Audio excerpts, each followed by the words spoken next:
The Mayo Experience. Mayo Experience. Mayo Experience. Mayo Experience.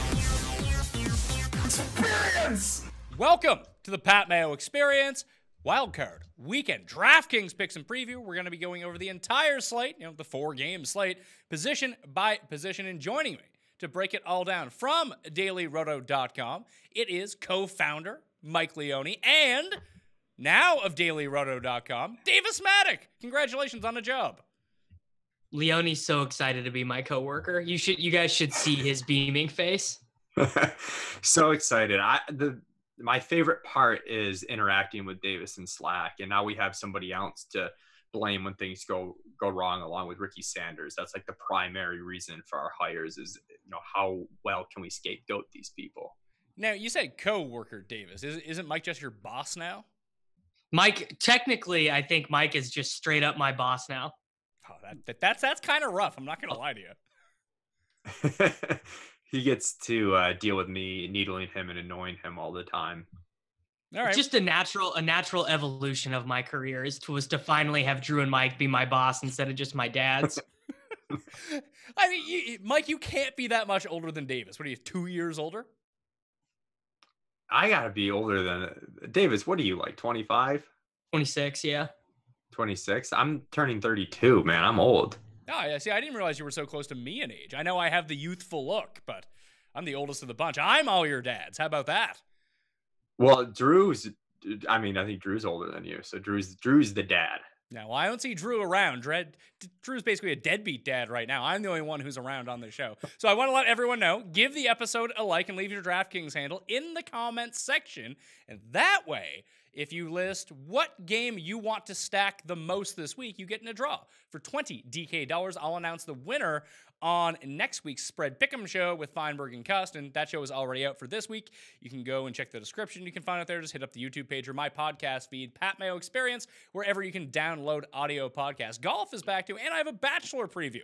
It's a fun week when I have to do football every single day. I have more fun doing all the shows. But 4-game slate, DraftKings-wise, on the NFL Wild Card Weekend. Mike, what are we looking at in terms of strategy here? Do you like to load up on the first game and then readjust your lineup with late swaps all the way through? Especially because the first game on the slate is that Texans-Colts game, which is the highest projected of the week. Yeah, for tournaments, I think it's actually a pretty challenging week because the chalkiest game is going to be Colts-Texans. It's got the highest total. It's a domed game. There's good passing targets in both sides of that one. That's the first game. The two highest owned studs by far are going to be DeAndre Hopkins in that first game, Ezekiel Elliott in the second game.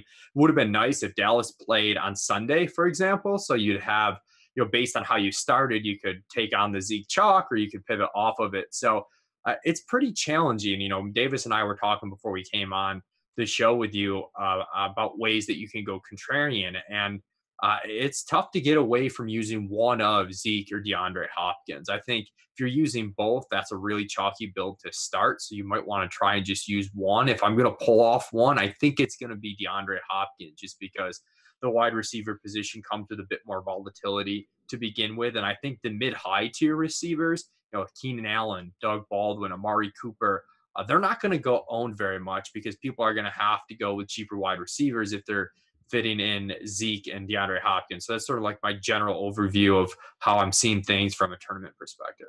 What are you seeing here, Davis? Because I've had the most success on these slates, really the shorter slates, and I do much better at these than I do at full slate somehow. But I always try to find the one or two like sleeper players that I want to go to, whether it doesn't matter what game it's in, and really just invest heavily in them. And if they hit, then I can be rather chalky with the rest of my lineup all around. So what do you make of a 4-game slate? Generally, I probably play a little bit less game theory optimal and more a little bit optimal in terms of the projections, where what I'll do is generally just make one call in terms of a guy who I really like, who's going to be not chalk, whether that be fading Ebron at the tight end position and going really heavy on Trey Burton, or maybe going, no DeAndre Hopkins in a lineup. I tend to just try and make one call in my lineups, like across maybe 5 or 10 lineups, that's going to be non-chalky and therefore is going to give me a bunch of unique roster combinations. Okay, let's jump right into running backs then, starting at the very top of the pricing for the week. You mentioned the name. He's in the late game on Saturday. It's Ezekiel Elliott. He is $9,000. Melvin Gordon's up next with $7,700, and he's still dealing with injury concerns. It does look like he's going to play, though. Cohen at 54, Lamar Miller at 49. Oh, yeah, I feel like I'm all over the place here. Marlon Mack at 6,000, Chris Carson at 68. I didn't have it sorted by actual salary. So Elliott, Gordon, Carson, Mack, Cohen are your 5,000 and up running backs. So it's very clear that Ezekiel Elliott is going to be the chalky play. He's probably the best play from that bunch, especially with Chris Carson. We know that Seattle wants to run the ball, but Dallas having a very good run defense, it makes it a little bit tough. Almost a similar situation to Marlon Mack, where, yeah, he's going to be fed, but the Texans are quite good at stopping the run. So if that limits him, is there anyone below that $5,000 marker, Mike, that you're looking at just right off the hop? So, not taking into account ownership, but right off the bat, Lamar Miller at 4,900, it feels like a yearly tradition that I have to suffer through using Lamar Miller in the first game of Wild Card weekend and see him get 20 carries for like 60 yards and hope he falls into the end zone. I'll never forget the Raiders game where he had all the touches and barely anything happened. But one of the boosts that Lamar Miller gets come playoff time is a lot of the volume for these other running backs is priced in completely already because it's not going to change a whole lot. Whereas Lamar Miller in a wild card setting game on the line, you can see his market share of carries tick upwards, whereas he splits carries here and there throughout the season. And we saw at week 17, they needed to win that game. And you saw Lamar Miller with 17 carries to Alfred Blue only having 3. It's a high total game. People are really going to be on the passing side of the Houston side of things. So I think Lamar Miller's a pretty good play in all formats. I don't think it's super sneaky, but that's the initial guy that jumps out sub 5K. And the guy that we like a lot at Daily Roto, who's seen at least 5 targets. No, don't steal my guy. That's not fair. Nyheim Hines, play Nyheim Hines. Play Nyheim Hines. Why are you trying to steal Mayo's thunder, bro? So I'm sorry, Mayo. We're just on the same page this week, but that's the guy, though. I think we've got him projected for around 4 catches. He's really cheap. He lets you do a lot of things. I think he's the one part of this game that won't be super chalky. And as we mentioned with the late swap, like you can go game by game how things are going and rearrange your lineup. So if you have a lot of Nyheim Hines early, if he does really well, you've got so much flexibility because you've got that score, a good score not only locked in, but you've got it from a guy that's not super highly owned and gives you tons of cap relief elsewhere. So sorry for stealing your thunder, Mayo. So Davis, of those sub $5,000 guys, I mean, I've obviously Mike and I are both in on Hines, but like Gus Edwards is there, Kenneth Dixon is there in that Baltimore and Chargers game. But from the Colts side of the ball, if you're not going to go cheap with Hines, is there someone cheap, not necessarily at running back, but even at receiver that you would go to? Because there's no Ryan Grant in this game. Does that mean you'd fire up some like Zach Pascal or Dontrell Inman in lieu of someone like Nyheim Hines? I actually think that, that both of those guys, I think Inman actually might even come close to being chalky because there's all of this news about T.Y. Hilton, soldiering through this hamstring injury right now. And, in combination with the other injuries with Ryan Grant out, I actually think Inman could be kind of like a, popular, bad chalk a little bit. So I think if you actually wanted to get weird, you'd play like Zach Pascal.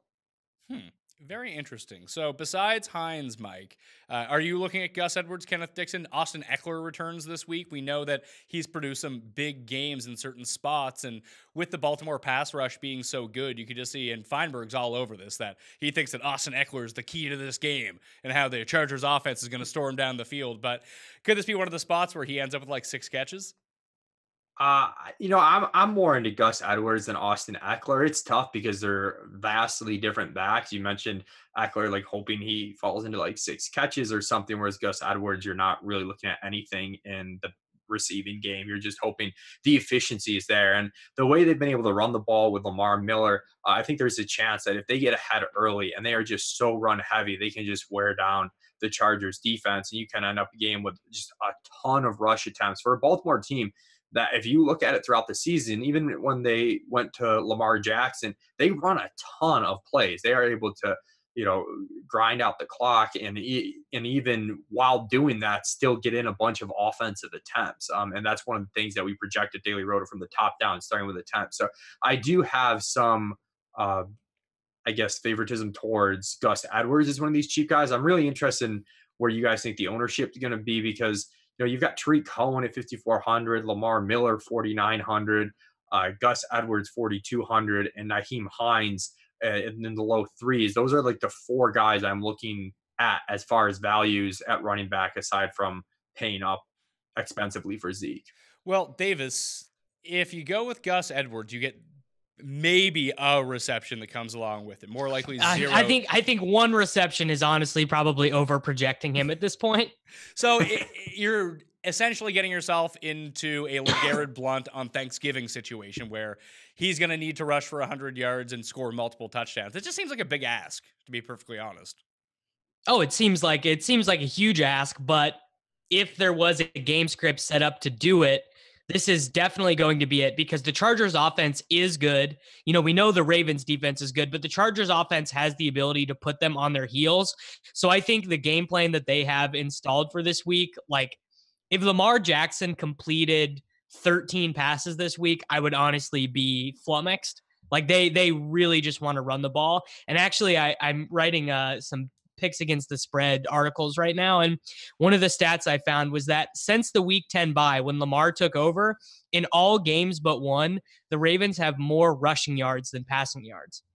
Yeah, they're running. How crazy is that? I mean, that it seems counterintuitive for 2019 NFL, but it's working for them. And it's allowing their defense, it's allowing easy passes for Lamar to complete as well. I think they're running the ball 61% of the time since he took over at pivot. But I keep looking at all these names. Like Hines is probably my favorite. I think Darren Sproles is my second favorite. You would be a Sproles guy, Pat. Of course I am.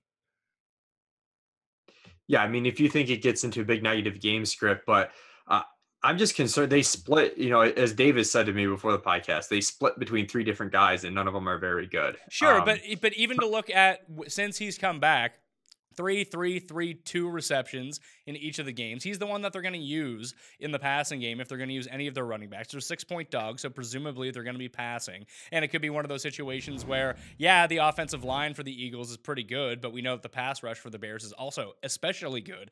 Even more so at home, that he even saw 9 carries and 7 carries the last 2 games. Like, you could manufacture together like 13, 14 touches for Darren Sproles. And he's not going to get the carry from the 1-yard line, but they're not afraid to have him out there in goal line packages from like the 9-yard line or the 11-yard line, that he could backdoor his way in to a touchdown here, even from like the 30. Like, they love running wheel routes with him. Yeah, I just don't think it's enough. I mean, we've got him projected for 3 catches, and he's still, clearly behind Gus Edwards. And I don't think you need a crazy situation. You guys were making it sound like you need this crazy spot for Gus. If he gets 100 yards, even without a touchdown, you're at 13 DraftKings points. I mean, on a 4-game slate, that could be enough right in and of itself. And then you add a rushing touchdown to that, and he's almost a slate breaker with 101, let alone the potential for 102. So I don't know. I'd rather take my chance with Edwards, a guy that I know is going to get a ton of carries, who I think the efficiency could really be there versus an Eagles team that has the lowest team total on this slate. And as you said, the catches for Sproles, he's caught a few balls, but we're talking 2, 3, 3. We're not talking 4, 5, 6. So I think you'd really need something to happen there that hasn't happened yet. And is it possible that happens? Yeah, but I'd rather take my bets elsewhere. If I thought Hines was going to be like crazy chalk, maybe I'd go to Sproles as my pass catching back. But I don't think Hines is going to be, so I'd rather just play more Hines. And I don't think you're going to need to pair those two together. Well, there's nothing saying that you can't play both of them in your lineup. You could, but I don't know. I'm not feeling it. I don't know if Davis, what do you think?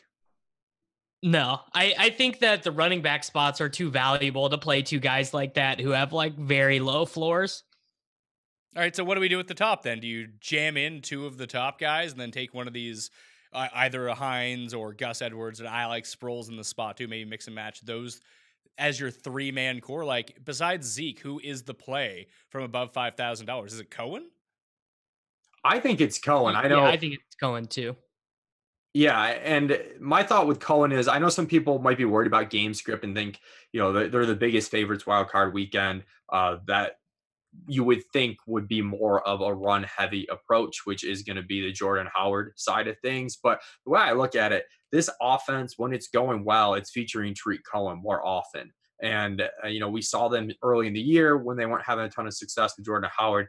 They flipped that switch and they gave a lot more snaps, a lot more touches to Tariq Cohen. Now it's playoff time. It's win or go home. I don't see them not featuring Tariq Cohen at a higher rate than Jordan Howard in a game like this. I think the game would really have to be like a 2-score game, a 10 plus double digit separation for you to realize those game script concerns. So I'm pretty into Tariq Cohen at 5,400. And really the way I like to build Zeke Hines and then one of Lamar Miller or Tariq Cohen. And if I'm making a single entry, it kind of just goes to who's going to be lower owned of the two, which honestly, at this point, I have no idea. I feel like Lamar Miller might be the higher owned just because this first game between Miller is going to be big chalk. I can say that right now. Big chalk, you think?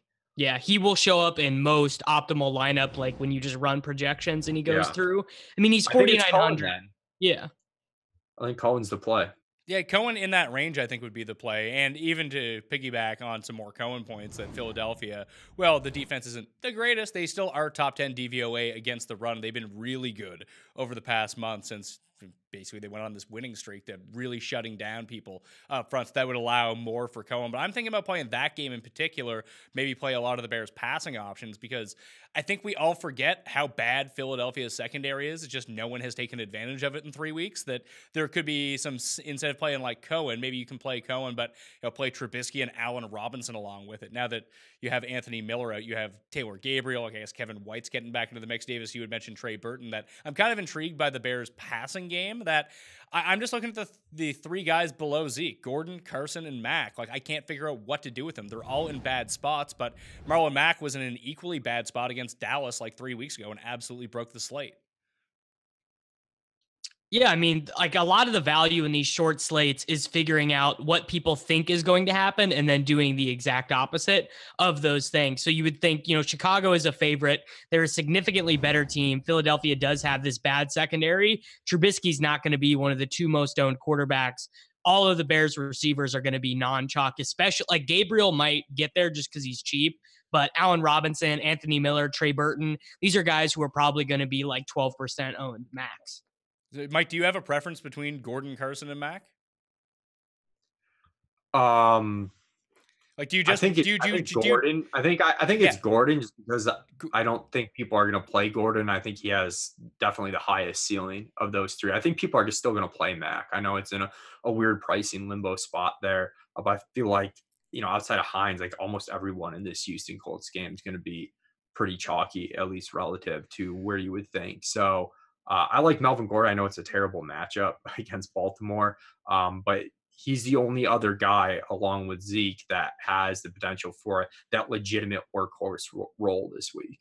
Well, that would be, I guess, the intriguing part about it. If you wanted to play Hopkins and didn't want to play Zeke or vice versa, I'm probably more prone to playing Zeke over Hopkins if I had to choose between the two. But what if you started your lineups with Zeke and Melvin Gordon? Like, I don't think that's going to be a super popular build. Yeah, so the way, I was talking about the mid-high tier receivers at the outset of the show, but you could throw Melvin Gordon into that. I think the way to build is, use one of Zeke or Hopkins and then take 2 or 3 guys from this mid-high tier, because the guys in the 7K range are the guys that are going to be under-owned. I mentioned Keenan Allen, Cooper Baldwin at receiver. I think you can throw Gordon into that mix. I do prefer Keenan Allen a bit more than Melvin Gordon, just because I think he can get there on some inefficient, just tons of volume and catches. But it's not like Gordon can't do that as well. I mean, we saw it for almost an entire year last year. This year, he actually has been pretty efficient with a better line play in front of him. So I can see that. And like you, if I were to choose between Zeke and DeAndre Hopkins, again, I think I'd have to go Zeke just because we've got him as a better raw projected value than DeAndre Hopkins. The wide receiver position is more volatile than the running back position. So more ways that things just don't break right for DeAndre Hopkins. Whereas Zeke's going to get a ridiculous amount of touches almost no matter what happens in this game. In terms of projected ownership right now, I would think that it goes Zeke, Mac, Cohen, Gordon, Carson of the top 5, with Zeke being way out ahead of all of them. But if we switch, I think that's a mistake. I think that Carson for me is clearly the best. Like, if you want to go 100% on someone and just put yourself in a way that goes counter to what the game line is, like if you think Seattle covers, I think that Carson is like a very good play. well, no one's going to own him. So if he does go off, if he smashes and the other 4 just even come up around Dallas where their baseline is, you think Dallas loses? I think Dallas wins. I think Dallas loses. I think that Seattle is a better team. I think that they're a better coach team. And, you know, in these tight playoff matchups where it's 2 teams that really were not great during the regular season, I think a lot of it swings based on kind of like improvisational talents of the quarterbacks. And I just think Wilson is so much better than Dak if this game gets off script. Okay, let's switch to receivers. DeAndre is number 1. We've talked about him a bit at $8,700. Mike, you hit on that next tier of receiver, and it goes T.Y., Cooper, Keenan Allen, Doug Baldwin. They're 62 to 7,800, and you can even throw in Alshon and Allen Robinson and Tyler Lockett into that mix. They're the $5,000 to $6,000 receivers. I like Allen Robinson a lot. I think it's a really nice spot for him. He's no longer on the injury report, but what do you make of Kiki coming back and him potentially drawing a lot of ownership just away from DeAndre Hopkins if people don't pair them together? That, hey, I don't need to take Hopkins, I'll take Kiki and use the top end salary on someone like Zeke or another high end receiver. Do you think that's in the mix at all? Not really, because it's really easy to play Zeke and DeAndre Hopkins together. So I don't really think people are going to think that way. I think people will be like, oh, I can use Kiki and I can use DeAndre Hopkins. And, you know, he's gotten a full week of practice thus far. You know, we're recording this on Thursday. He's had 2 straight days of full practice. That's Kuti. It looks like he's going to play. Saw some comments that he's still going to be a game time decision, but all signs point towards him playing. We have him as the best source of salary cap relief right now, projected at Daily Roto at the wide receiver position. I think it's an excellent play for cash games, but I don't think people are going to use it as an excuse to not play DeAndre Hopkins. I think they're just going to play him in addition to DeAndre Hopkins. As far as the expensive receivers you mentioned, I like Allen Robinson quite a bit too, because he's kind of like in that mid-tier of guys I think just gets overlooked, where people are more likely to use Tyler Gabriel than Allen Robinson. And the Philadelphia pass defense, it's kind of weird. You look at the Pro Football Focus pass coverage grades overall as a team, middle of the pack. Pass defense DVO as a team, middle of the pack. But then you start looking at where they give up fantasy points. They just get killed by the wide receiver position, you know, with some struggles for some of their corners there. So I do like Allen Robinson. And then, I wonder, I think Baldwin and Keenan Allen are the 2 guys that I think are the game theory plays. With Baldwin, we just straight up like him. He's seen, since coming back and missing week 14, the last 3 weeks, he's seen like 30% of the team's targets. And if they do end up in a spot where they have to throw a little bit more, even if they don't, he's someone who's battled injuries all year long. He was limited in practice on Wednesday, but hopeful that, at this time of year, he's able to, put the health issues a little bit aside, and he's been somewhat managed throughout the year. Well, Davis, for Seattle receivers, you think that Byron Jones ends up on Tyler Lockett at a higher percentage of the time than any other receiver, just simply by having Doug Baldwin in the slot, you mix him out? Or do you think it ends up on like Chris Moore or Jaron Brown, that kind of thing? Well, as a self-hating Dallas Cowboys fan, I can guarantee you that Byron Jones is not going to be deployed in a super optimal way. I think that it's pretty likely that he'll just guard one side of the field, and they really will not have him matched up on Baldwin probably at all, which is just like, it's so horrible. It's just bad coaching, and I just already know that it's going to happen. I actually think Lockett is probably the screw math play, right? Like Lockett's numbers and his projections will just never be good because he doesn't receive like a good enough target volume. But if I told you that Tyler Lockett had 2 targets for 116 yards and 2 touchdowns come Monday morning, how surprised would you be with that stat line? I wouldn't. And then you always get, which is a very minimal opportunity, but you get the opportunity for him to potentially return a punt for a touchdown too. And you get you're gonna get into double dip talk. I'm not. I'm just talking about like if you're going to talk about a highly efficient receiver who does a ton and especially generates big plays on limited opportunities. If you're going to say that it's in the realm of possibility that he could turn, let's say, like 3 catches into 127 yards and 2 touchdowns. Yeah. If you give him the opportunity to return punts too, and he is that type of player, you can't discount that. It's not likely, but those extra opportunities can only help.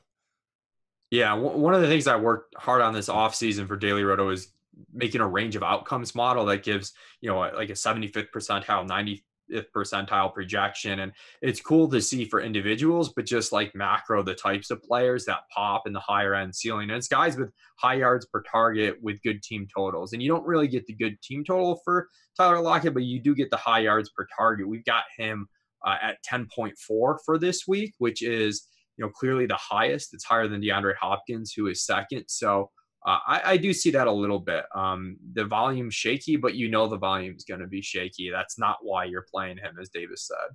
Davis, what do we do with Amari Cooper? I guess if I think that Seattle wins this game, I think you probably have to like him, and he will not be chalky because so many people are going to be dedicating that roster spot to DeAndre Hopkins, and they'll be going with Hopkins and 2 cheaper wide receivers. I actually think that if you're trying to win a lot of money this weekend and you don't care if you come in last place, I actually think he's a better play than Keenan Allen would be.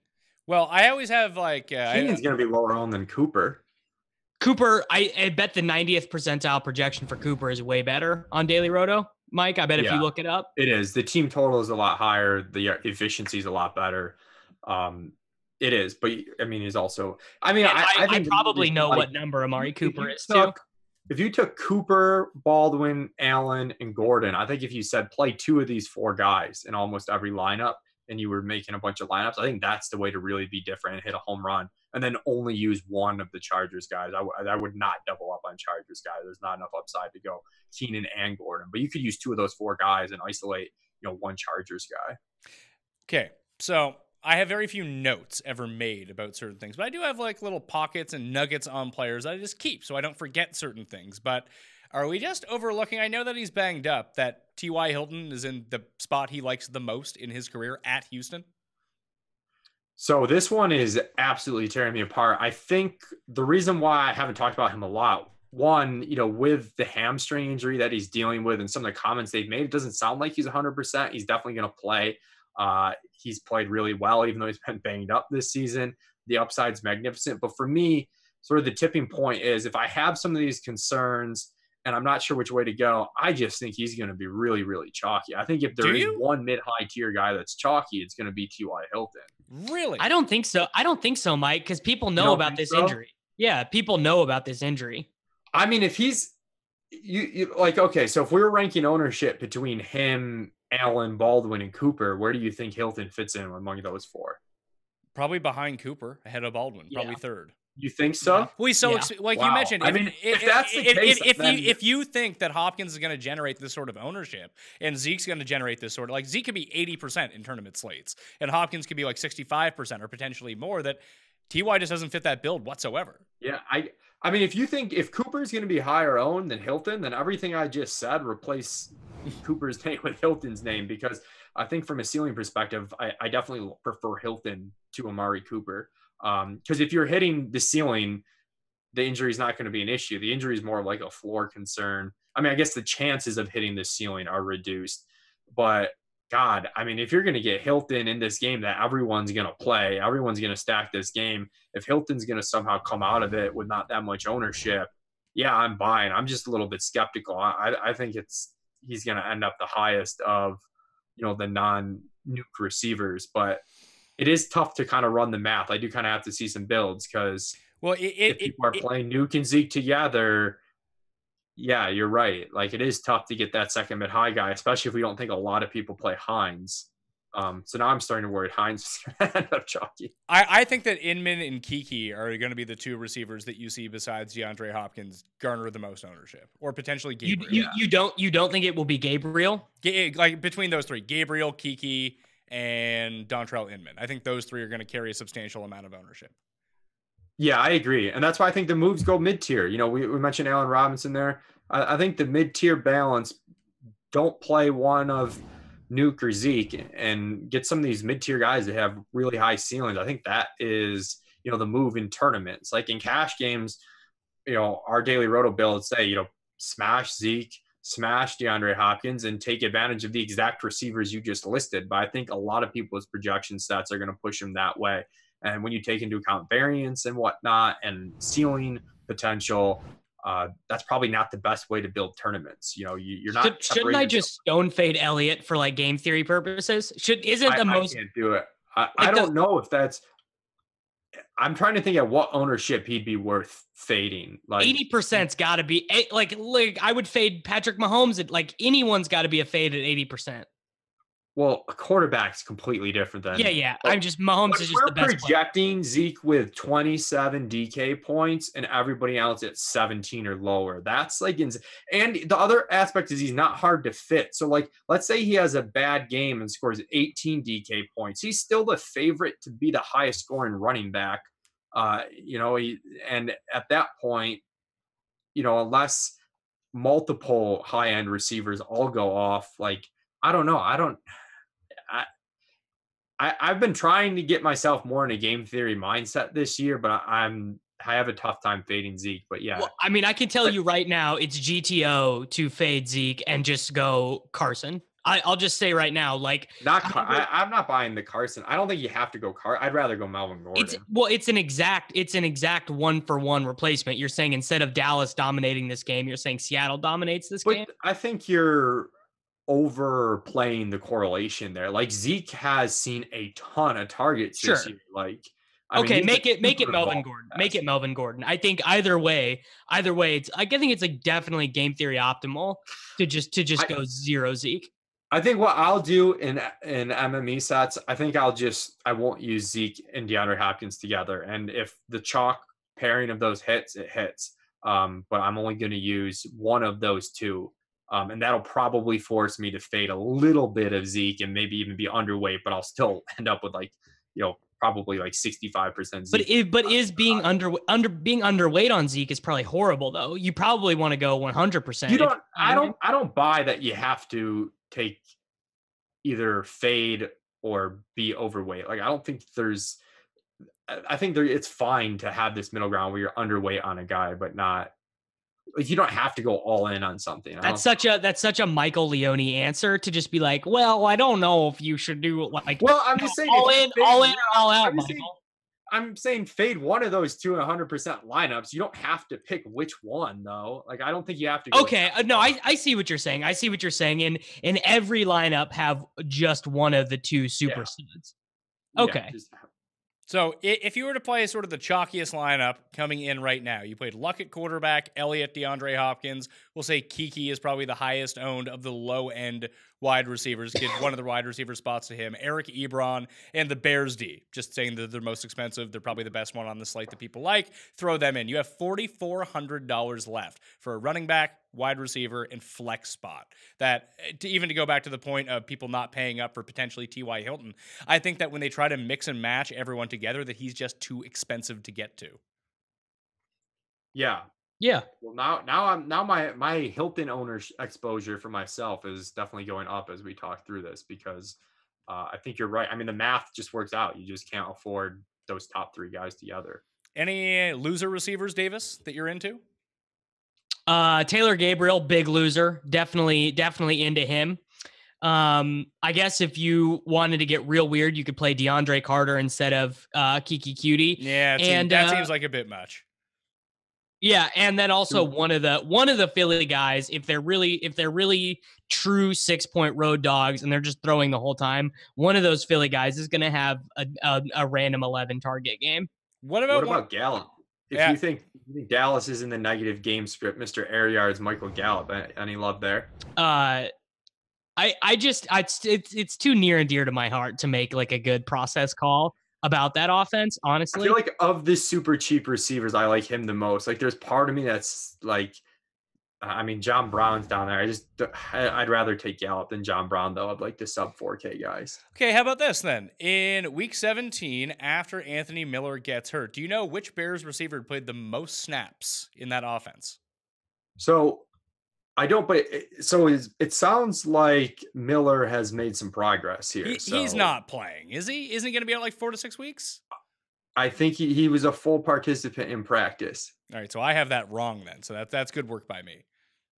Well, he was expected to sit out, but it sounds like all of a sudden he's okay. So I don't entirely know for sure. I think that's up in the air, I guess, is what I'm saying. I don't think it's for sure he's full participant in practice. Well, that's crappy. I was really hoping Josh Bellamy would become a play at 3,000. If he was out, I still probably wouldn't play Josh Bellamy, but What do you got against Josh Bellamy? I mean, he actually played the highest amount of snaps of any receiver in Week 17. It was Josh Bellamy 84%, Kevin White 68%, and then Gabriel at 41. They got like Javon Wims. Miller only played 3%. Obviously, Allen Robinson didn't play. That it's hard to shake out where that would actually. How much were they trying the second half of that game? Enough. I mean, he played 84% of offensive snaps, meaning he was playing he basically just took over for Allen Robinson. Yeah. So Javon Wims, team preseason hero. He's not very good. There was a guy I was in multiple fantasy leagues with, and he drafted him in the last round of every single one of them. How'd that work out? Was he like a West Virginia guy? I think that's where Wims is from. I don't know, but like usually I'm very aware of all the deep sleepers and whatnot, but even I was pretty caught off guard by that. Quarterback. It didn't work out.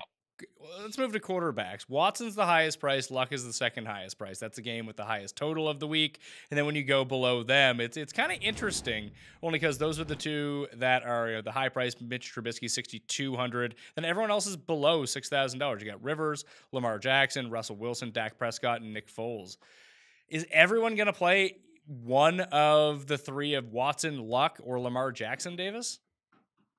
Yeah, it seems like I'm actually giving the slight edge to Watson for myself and my lineups. But yeah, it seems like those are definitely the plays. Seems like Rivers will be super, super low owned, and Foles also very low owned. What do you make of this, Leone? So our projections at quarterback basically have 6 guys within a point of projected value when you take into account salary mashed together. So it's kind of like hashtag quarterbacks don't matter. It's very tight. And then we have Foles and Rivers as very bad value plays. So I think any of the other 6, honestly, you can play. I know that's super boring, but I'd probably just correlate them in my lineups. Doesn't it feel like Dak Prescott is going to be the guy who's left out on an island? If he is, I love Dak. He's the cheapest of the bunch. He can get there with his legs. And, the passing statistics have been fine. And you can play him with Zeke. It's not like you can't play him with Zeke. I mean, Zeke's market share targets is way up. I'm trying to see what we have for Zeke's market share targets right now. We've got him at 22% market share targets. So, like, you can play him with Zeke. Like, that's not out of the realm of possibility. People might, like, in their head not want to do that. But from a math perspective, that's totally fine. So I like Dak quite a bit. He probably ends up as one of my higher owned quarterbacks just because, like I said, they all together, we have them all really, really tight. So give me a guy who's low owned and can do something with his wheels. Obviously, Lamar Jackson has the most rushing upside. He breaks our range of outcomes model because there's no comparison for him. But he's going to be owned, as you guys said. I don't think he's going to be as owned as Luck. He'll probably have around the same ownership as Deshaun Watson, I would think. Meaning, Davis, who do you think ends up being more highly owned? And if you could fit one of them into your lineup, salary aside, which one would you take? Would you go Trubisky or Dak? I would actually go Trubisky because Trubisky, for me, has some rushing upside that Dak doesn't. When they let Dak run, it's close to the goal line, so we can add the touchdowns. Yeah, who wants touchdowns? Trubisky takes off on like the 16-yard scrambles that are just free yards for quarterbacks. So Trubisky has a demonstrably better ceiling than Dak does, Leone. What? What did Dak just do? I mean, I know Zeke wasn't in the game. Did he just throw for 400 yards and 4 touchdowns? You just answered your own question, though. You just answered your own question as to why Dak just had that ceiling game. That offense, they call plays much differently when Zeke is in or when he's not. I think, and you're telling me that you think Seattle is going to win this game and that maybe we get more volume from Dak. I think the ceiling. I think the ceiling's pretty high on Dak. I'll give you Trubisky's is probably higher. I'll actually check what we have right now. Didn't Trubisky have 2 40-point games this year? So, he's had some huge games. We have Trubisky with a slightly higher ceiling than Dak, but we have even the range of outcomes are really tight. You always have to remember who's calling the plays, man. Just always think about who's calling the plays. It really Like, matters. in these games. Trubisky's more likely to have like a 250-yard, but like 4 TD game. But I would grant you that like the 70th percentile definitely is in favor of Dak over Trubisky, but I think the 90th percentile is All definitely. right, I'll give you that. I concede. You're right. I'm going with Trubisky. I think that's going to be my play. Like, I'm probably not going to play like 25 lineups. I'll probably play like 3, and I might just go 100% Trubisky. You should go 100% Trubisky, 100% Chris Carson, and then thank me Monday morning, Pat. Why don't you just do it then? If it's such a good I'm play? going to. Oh, okay. I'm going to. So we'll split all the money. I don't know if I have it in me to stone fade Zeke either. Let's this go. Carson play, I don't know. I'm not on board with it. Let's I'd go. rather play Rams. Let's go. Well, he's got to have the highest projected workload at the lowest ownership, right? Like that's got to be true. I mean, he's playing what 50% of the team snaps. Like, I don't know. Maybe it's Gus. I don't know. Let's move to tight ends. It's Ertz, it's Ebron, and it's the rest. So you have Ertz at 64. You have Eric Ebron at 52, which seems pretty reasonable for him. Then you're into Trey Burtons and Mark Andrews of the world. Any word on Hunter Henry yet? Has he been officially ruled out, or is he still like a game time decision, Mike? I think he's playing. Snap count, yeah. It sounds like he's gonna play, but like not much. He's the and stone who knows min. what that means? Like, you would think that would mean he plays in the high leverage situations, which is a little bit appealing. We haven't put him into the daily roto projections yet, so it's still up in the air. We're a little skeptical, but like Davis, I don't know what to do with tight end. I mean, you should definitely be playing Eric Ebron in like your cash game single entry lineups. I think he's very clearly the best play at tight end. But what I am planning on doing in my get weird lineups is Mark Andrews. He's just a player I think is really talented. And I think that if Baltimore does get pushed in this game, he's likely to be one of the beneficiary recipients of that. If they have to throw a little bit more. Do you think a lot of people go to Jarwin just based on last week? Yes. That is the way our world works. That was wild. Was that like one of the most unpredictable? I mean, what do you have? 50 DraftKings points? Yeah, something like that. I had him in GPPs the week before, so that felt pretty good. That has to be one of the most unpredictable fantasy outings of all time. The last thing I can think of that was anything like it was Tarek Cohen week 1 last year, where like no one even knew he was going to be involved and he had like 40. Yeah. I mean, he was literally maybe one Ertz game was higher for the entire season, and tight end's been so terrible. But anyways, I like Burden a lot as the guy who's not like super off the wall, but it's probably too low owned. It's classic boring Leone lukewarm take there. Well, the worst team on this slate against tight ends per DVOA is actually the Colts. So is there any Texans tight end you could go to? And maybe make Jordan Thomas. Make Jordan Thomas the low-owned guy in that game that everyone's stacking? I mean, we have 3 Texans tight ends projected between 3 and 5 DraftKings points. It's just such a crapshoot. I mean, I don't know if I'm going to go way out. I mean, if I'm going way out on a limb, I think I'd rather go with Dallas Goedert than one of the Texans tight ends. He's got some big play upside. They use him by the goal line. They are the team most likely to end up in the most negative of game scripts.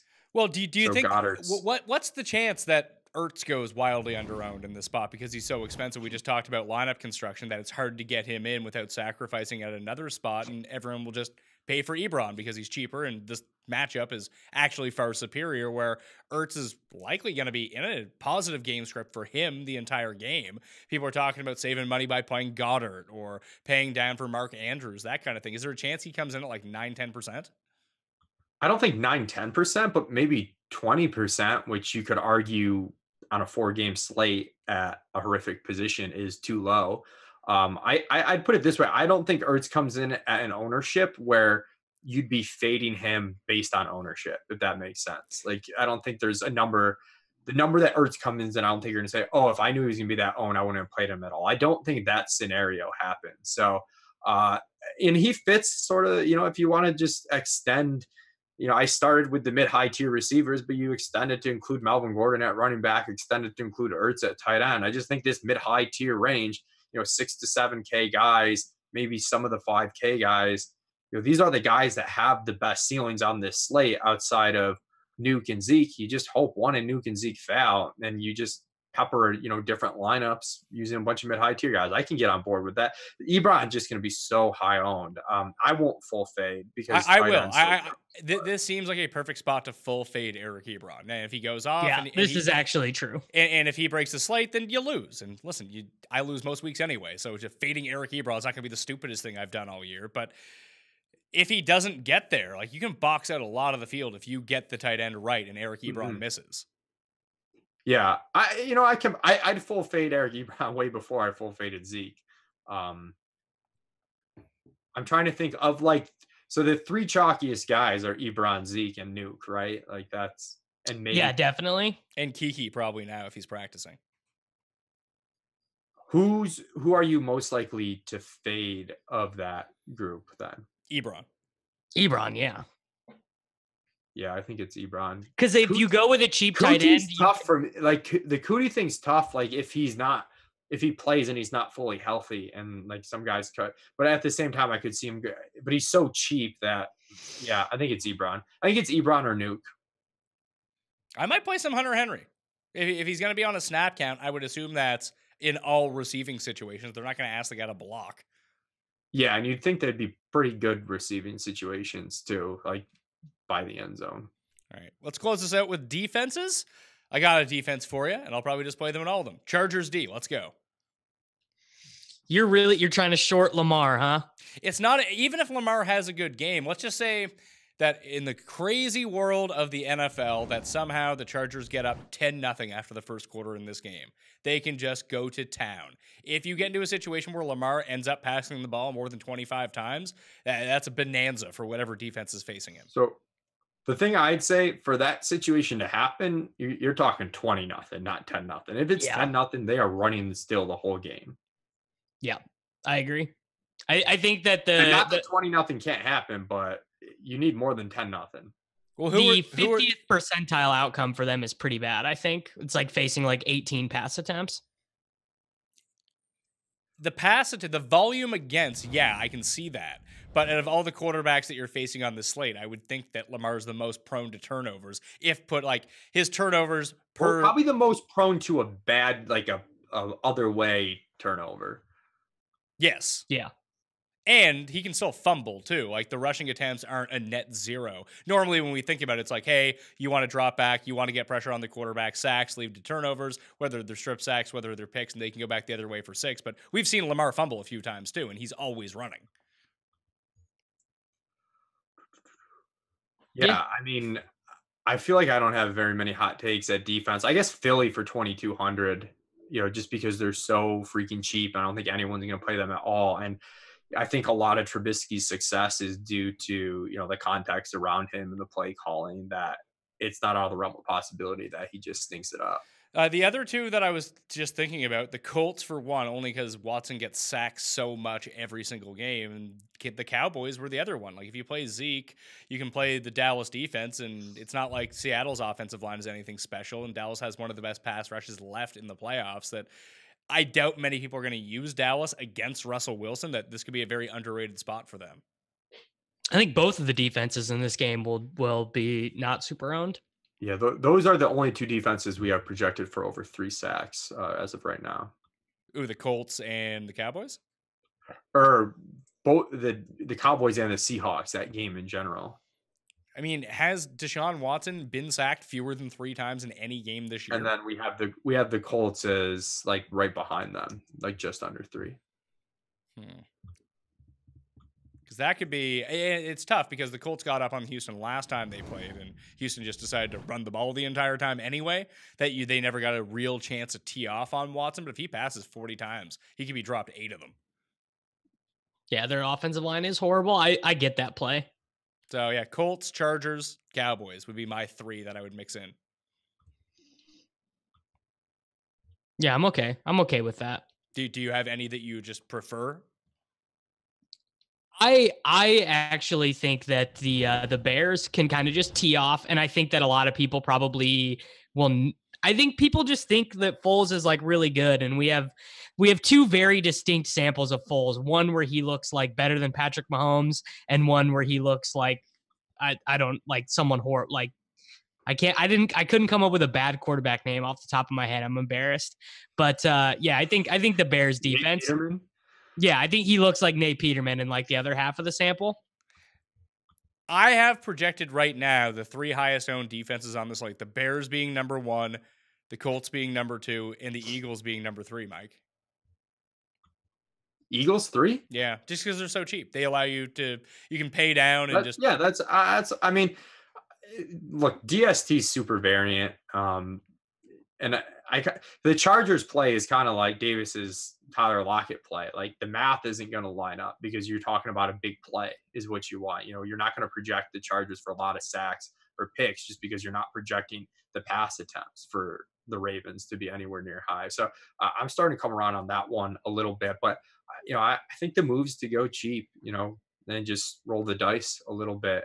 It's, you know, obviously the best matchup, best context is the Bears, but they're the priciest. They're going to be chalky. And outside of that, I really think it's somewhat of a crapshoot. All right, that'll do it on the Pat Mayo Experience. If you want to get into a draw for 20 DK bucks, smash the like button of the episode. Leave your DraftKings handle in the comment section and tell me which game that you will be stacking on this 4-game slate for the wild card round of the NFL playoffs. Mike and Davis, please let me know what is now happening at dailyroto.com because you got 24/7, 365 Davis on staff now.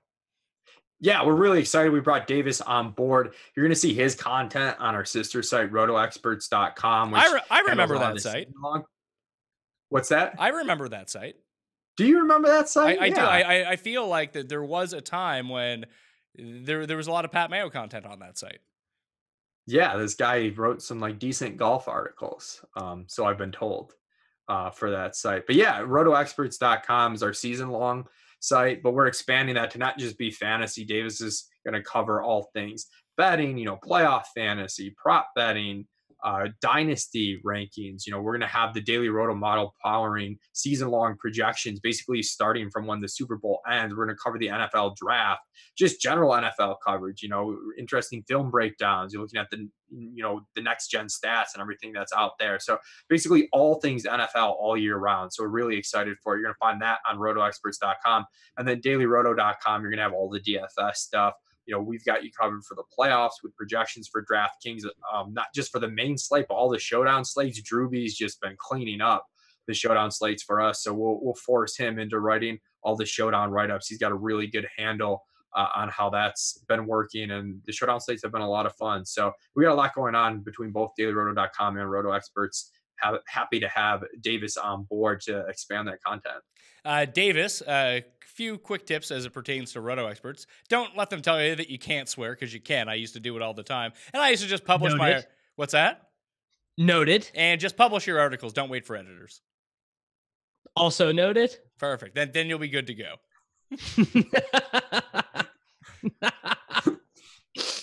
Perfect. Then they can hate you as much as they hated me. Oh, we love you. That's the goal, Pat. Yeah, see, all you need to do is make sure that those articles get a bunch of traffic, and then they won't say fuck all to you. It's great. we're gonna make this clip and put it in training videos.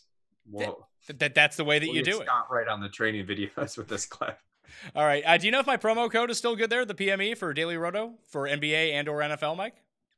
Yes, that promo code is still good. All right, so I believe it's 10% off the Daily Roto packages for whatever it may be. I know MLB is coming up as well. If you want to get on NBA or just get the monthly for the rest of football season, the PME at dailyroto.com. Get yourself a package. That'll do it for me. You can follow me on Insta, Twitter, and Facebook at the PME, or just subscribe to the Pat Mayo Experience audio versions wherever you can download podcasts. Go back, watch the content for the week, and we'll be back with golf early next week. The one and done starts next week. Hopefully we'll have won some bets by then. It'll be a lot of fun. I'm Pat Mayo. Thank you for watching.